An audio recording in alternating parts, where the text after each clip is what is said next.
Necrofex Colossus is honestly one of my favorite units for the Vampire Coast. Here's Arnessa being played by Gotrek Starbreaker, going for that meme Lord Bounty. He's facing off against Umaze, who's playing Khorne, and because of Khorne's current state, I decided that any Lord you take with them would actually count towards the bounty, just to encourage people to actually play Khorne.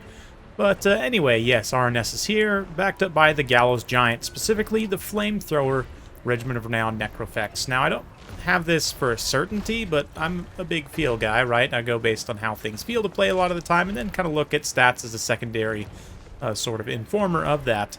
But it feels like this thing has potentially been buffed. There's a few things to consider. Number one is it does have 4 shots per volley, which should now be spread a little bit more effectively due to the spread changes.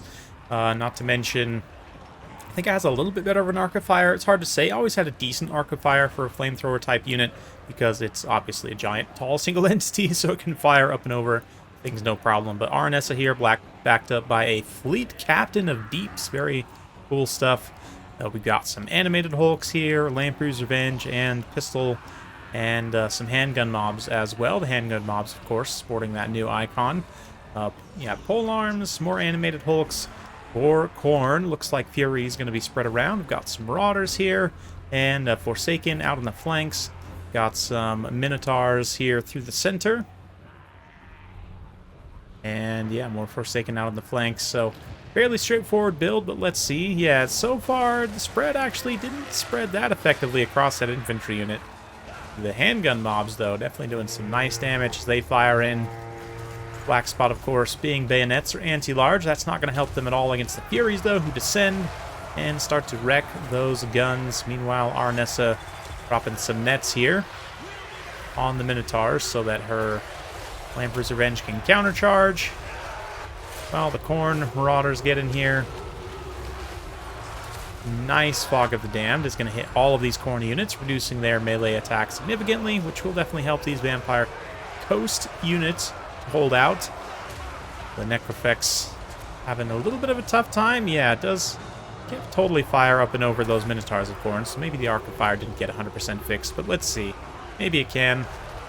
If it can find an angle to start shooting here. Perhaps not. That being said, overlapping layers of pistols and guns means that as soon as one area gets compromised, pistols can turn and shoot, and certainly enough volume of fire to get through that 70 armor of those Minotaurs, no problem. Animated Hulks fighting in the front line against Marauders is going to be having a grand old time. And yeah, Gallows Giant also not a pushover in melee, of course. Can get in here and verminate some of these Furies. Apologies about that jump back. It is an issue relating to my mouse, that right there. It's actually like the scroll wheel on my mouse is a little bit screwed up. Probably going to be buying a new one soon. But anyway. Yeah, basically if you like double click your scroll wheel, it will jump your camera back, which I don't even know why that's a thing, to be honest. Who wants that? No one, but anyway. Yankee controls aside.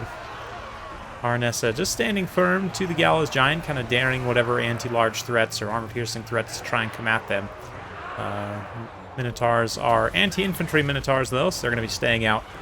Trying to just fight down infantry, of course. Depth Guards are a pretty common pick here, so it's understandable that you would want the anti-infantry variant of the Minotaurs. They do just fine dealing with the animated Hulks and everything else. Yeah, Taunt, Fog of the Dam, Spearfisher's Net, just everything on this unit in particular. They're down to 23 and 0 in terms of their attack and defense stats. Yeah, their animated Hulks and Halberds going to be moving in here and just dealing maximum possible damage, getting all the hits. That Fog of the Damned, meanwhile, reducing the effectiveness of the punchback, of course. Those debuffs have been quite good so far. I was saying in a recent video that debuffs are not very good unless they're strong enough to be impactful, and I'd actually rate debuffs largely above buffs, interestingly enough. Like, not a lot, but slightly, I think it's generally better to debuff your opponent than to buff your own units. I don't know. It's close to the same, but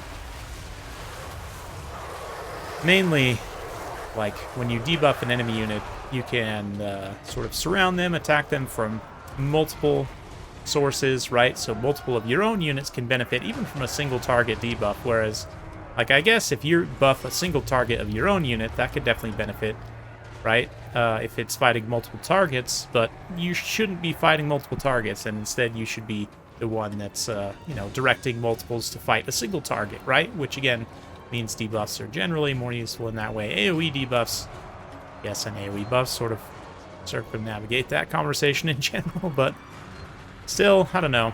In the grand scheme of things, if I were to do a tier list of ability types, buffs would probably be the lowest right now, but debuffs are close. In this particular battle, I guess the point being, though, those stacking debuffs definitely were strong enough to swing things pretty considerably. Lamprey's Revenge fighting just fine. The animated Hulk's also holding up fairly well.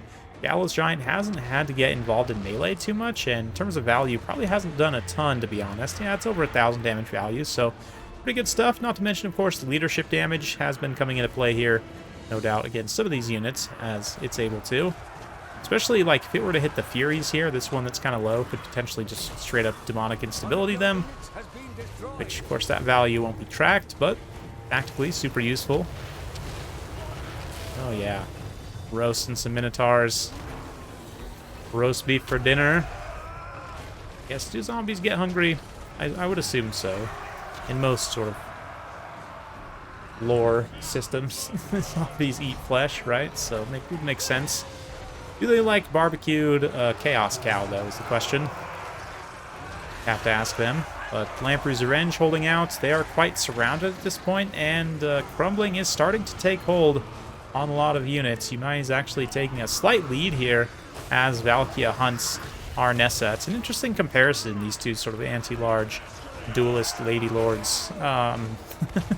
Yeah, Valkia is just better all around, just slightly higher stats for the most part, slightly lower defense and attack, but better anti-large, much better armor, which definitely will come into play.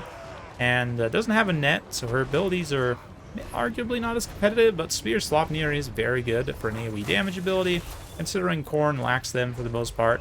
And of course, Demon Shield for invulnerability is quite nice.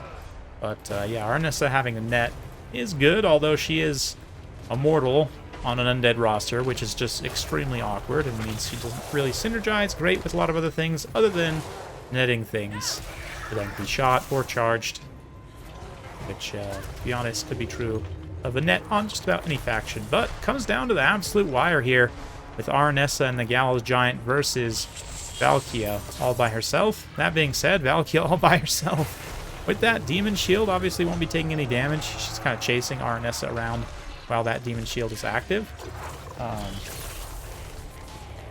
But yeah, looking good there.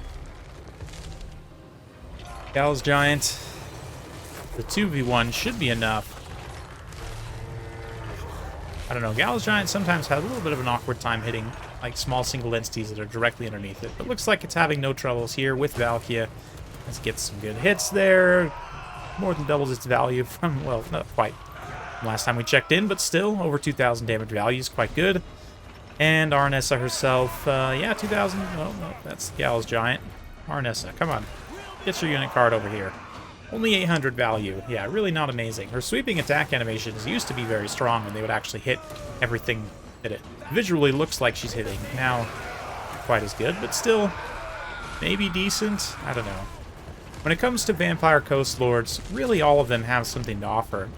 Even Arnessa with her net.